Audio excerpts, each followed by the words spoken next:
Noël démystifié. La fête de Kélé. La fête de Kélé, éponyme du mois de sa célébration, le mois de décembre, 10e mois de l'année, est le mois de l'accomplissement. Kélé, le mois de décembre en B, signifie prendre les racines Ké. Dans nos traditions, on fête en décembre l'enracinement. C'est aussi le mois de célébration du solstice d'hiver. Les deux célébrations étaient associées et duraient sur 5 jours. Tout commence par la célébration du solstice le 17 de Kélé et les festivités finissent le 21 par un événement important, la mise en terre des plants que l'on nomme en B Dunyati ou Sakabo, le fameux sapin de Noël. Il y a quand même une différence de taille. Nous, on les plantait, eux, ils les coupent. Ce qui confirme ce que je dis toujours sur la différence aux antipodes entre nos paradigmes et ceux des peuples eurasiatiques. Ils font le contraire de tout ce qui est de nos traditions. Et comme le dit un adage, ce qui circoncit le cheval est dans son ventre. Ou encore que le mensonge porte en lui-même les germes de sa destruction. Cela se vérifie une fois de plus et ironie du sort, quand on translittère Noël en B, cela donne No et Li, ce qui signifie littéralement la mer, la place, No, feu que tu as dressé et Li. Ce qui rejoint Kélé, enracinement, la mise en terre des plants, les Dunyati. Les Dunyati pouvaient être du sapin, du pin ou du palmier. Les plants étaient mis en terre par les enfants qui les recevaient des mains des mères.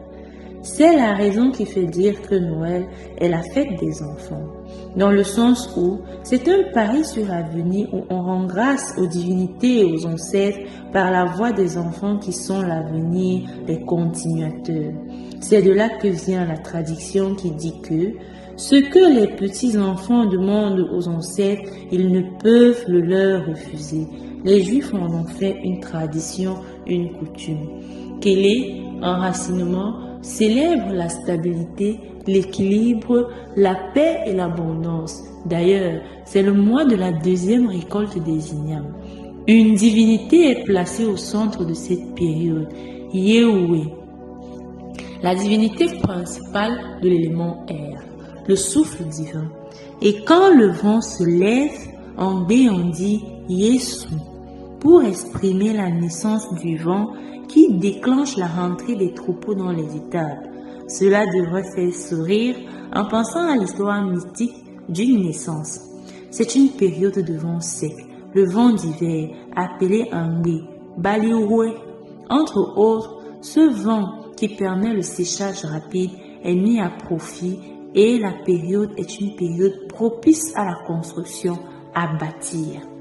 Vous comprendrez dès lors pourquoi le vent est appelé Balihoué, c'est-à-dire période Houé, pour dresser, élever, Li, le mortier, la glaise, Ba. On comprend une fois de plus pourquoi nos ancêtres ont inventé le calendrier et le soin pris académiquement pour construire, forger nos langues afin qu'elles expriment la réalité, la nature, de sorte à contrer toute falsification, tout mensonge. Nous devons savoir une chose, ce n'est pas parce qu'ils ont détourné nos traditions, nos pratiques pour les rendre viles que l'on doit s'abandonner et ne plus les célébrer.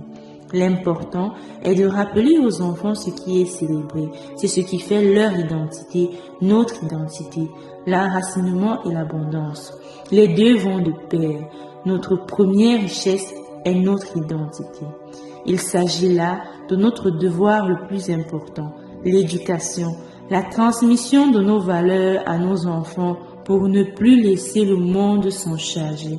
La principale source d'aliénation est là, dans cette défaillance d'éducation, de transmission des valeurs, des paradigmes et des sens des choses.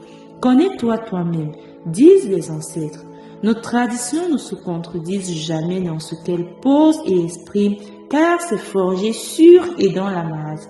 Elles expriment le bon sens, et si ce bon sens n'y est pas, c'est qu'il y a eu falsification. Tout ce que nos traditions posent a du sens et sert la vie. Si vous n'en avez pas l'impression, c'est que vos paradigmes d'analyse ne sont pas conformes. Votre logiciel est virusé. Joyeux Kélé à toutes et à tous, joyeux Kélé à nous.